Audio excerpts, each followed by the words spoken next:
on The Drew Barrymore Show. It said a lot about her secret Keanu fantasies. What followed was an unexpected and hilarious reaction that she truly had. I know that the ones who love us will miss us. It's a collaboration. To see to believe. Is this the chair that Keanu Reeves sat in? It is. I think that's putting it too far. No, you wrote the novel. Based on this, right? Indeed, yeah. Berserker. Hey everyone, thanks for clicking on this video. Imagine this, the guy who dodged bullets in slow motion, who jumped off buildings and came back swinging in every John Wick movie, the same man millions call kind, humble, and unbreakable. Now, people are whispering that things aren't looking good for Keanu Reeves. At 61 years old, after giving everything to his fans, his body is starting to say enough. The injuries pile up, the heartbreaks never really left, and behind that calm smile, some close to him are quietly worried about what comes next. This isn't just gossip.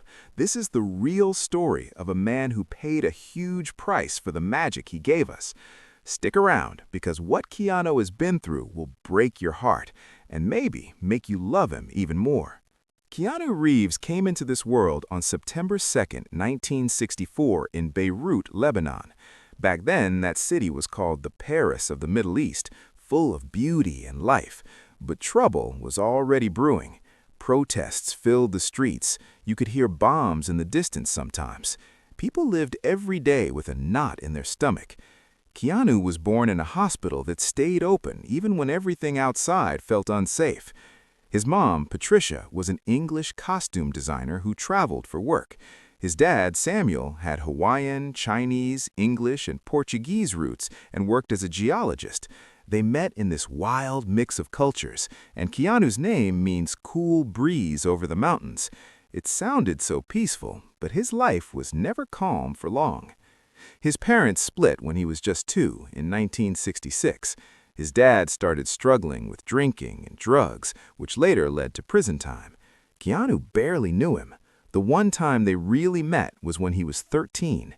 They sat together under a starry sky in Hawaii, almost not talking at all. That silence hurt more than words ever could. The next morning, his dad drove him to the airport and vanished from his life. Keanu carried that quiet pain forever. He once called it a story full of woe. That empty space shaped how he trusts people, how he loves, and even how he acts on screen. You can feel it in his eyes sometimes, that deep, unspoken sadness. After the split, his mom took him and his sister moving around the world looking for a fresh start. They went to Sydney, where Kim was born, then New York for a bit. Finally, in 1971, they settled in Toronto when Keanu was 7. But even there, things kept changing. His mom remarried a few times. New stepdads came and went. Schools changed over and over. He went to 4 high schools in 5 years. He never stayed long enough to make real friends.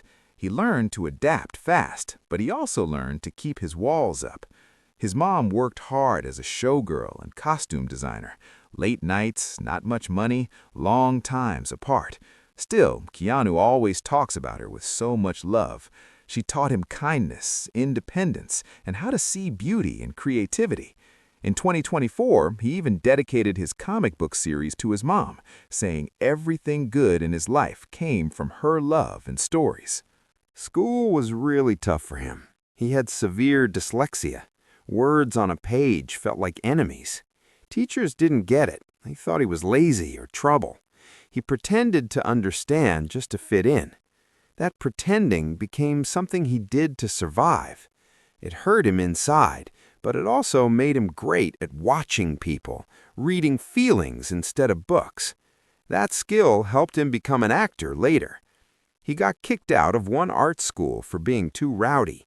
He played hockey well, and even won Most Valuable Player once. But classes always fell behind. By 17, he dropped out. School never gave him what he needed, so he walked away. Acting became the place where all that pretending turned into something real. His first steps were small. In Canada, he did TV bits, like a teen in a show called Hanging In. He worked on a youth program called Going Great. He did commercials, even one for Coke. In 1985, he played in Romeo and Juliet in a theater. None of it paid big, but it kept him learning. Then, in 1988, Permanent Record came out. He played a kid dealing with his best friend's suicide. It was heavy stuff, and he did it with real heart. People started noticing he could do more than just smile. The big break hit in 1989 with Bill and Ted's Excellent Adventure. It cost little to make, but people loved the fun and silly vibe.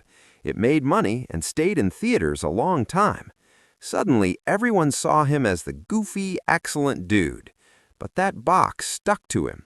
Casting people only wanted him for funny roles. He hated that. He wanted to show he could do deep, dark things, too. So, in 1991, he chased River Phoenix for My Own Private Idaho. He rode his motorcycle over 1,000 miles just to hand him the script. That friendship became real. The movie showed his serious side. Critics loved it. Then, Point Break in 1991. He played a young FBI guy going undercover with surfers who rob banks. He trained hard to surf and did his own stunts. The movie made good money, and people saw his action side. Speed in 1994 took it higher, a bus that blows up if it slows down. Simple idea, but it felt exciting. It made hundreds of millions. He and Sandra Bullock had real chemistry. He tried crazy stunts, like jumping between vehicles. That made him a real action star. But success hurt, too. He did almost all his stunts himself. Injuries started early. Neck problems, knee issues. One time his kneecap cracked bad, like a potato chip, he said. He walked on crutches for months. Still, he kept pushing. After Speed, studios offered him millions for Speed 2. He read the script and said no. He joked a boat can't speed like a bus. Instead, he toured with his band, Dogstar.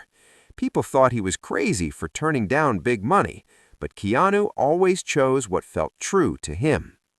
Then came terrible loss. In 1993, his friend River Phoenix died outside a club from drugs. Keanu was there that night. He saw it happen. River was only 23. Their friendship started on My Own Private Idaho. They were close, like brothers.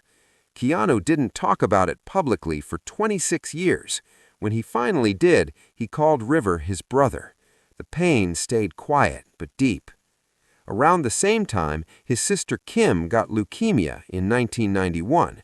She fought for 10 years. Keanu stayed by her side. He put work on hold. He researched treatments. He was her main support. While the world saw him as a star, he was just a worried brother. That time changed him forever. In 1999, The Matrix changed everything. He took a lower upfront pay but got a piece of the profits. Smart move. The movie made a fortune. He earned tens of millions. He gave most of it away quietly.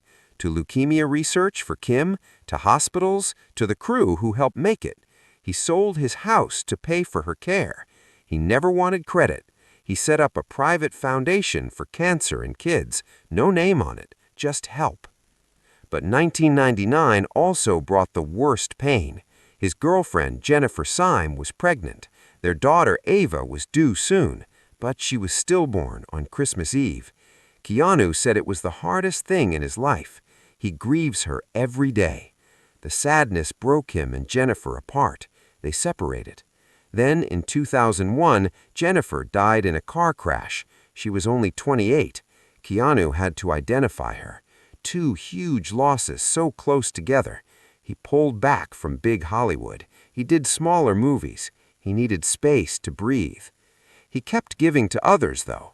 For some films, he took pay cuts so great actors like Al Pacino or Gene Hackman could join. He cared about the work more than money. Constantine in 2005 did okay, then became a favorite over time. But some movies after that didn't hit big. Hollywood called him box office poison for a while. Offers slowed. Instead of fighting it, he started his motorcycle company, Arch. He played music with his band. He found joy in simple things. Then John Wick in 2014. Small budget. He took less money because he believed in it.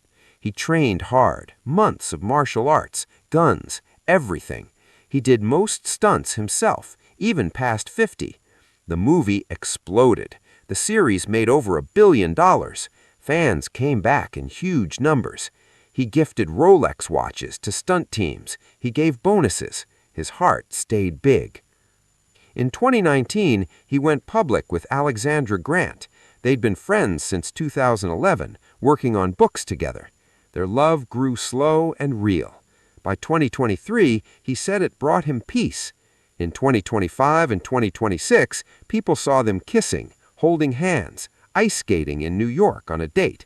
She posted about sweet moments and falling in love more. It looks like the happiest he's been in years. But the body pays a price. Years of stunts left scars.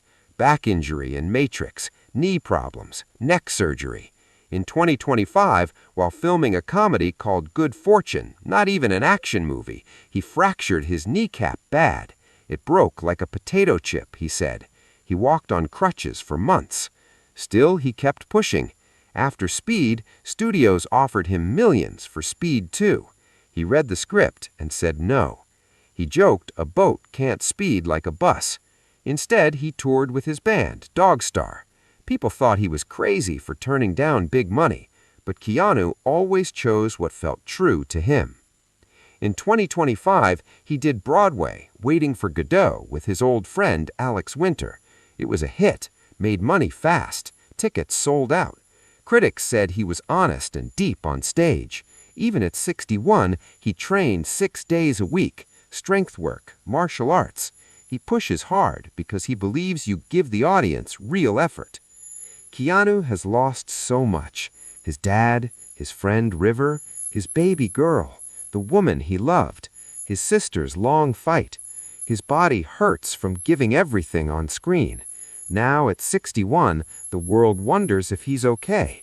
But look at him. He still loves quietly, gives without telling, finds joy with Alexandra, does theater, rides motorcycles, plays bass, helps people. Things might not look perfect. The pain is real. The body gets tired. But Keanu Reeves has never been about easy. He's about heart, about showing up even when it hurts. That's why we love him. He's proof that even when life hits hard, you can keep going with kindness. If this story moved you, if Keanu's strength through all this touches your heart, hit that like button. Share this with someone who needs to hear it. And subscribe for more real stories like this. Turn on notifications so you don't miss the next one. Thanks for watching. Be kind out there, just like Keanu. See you soon.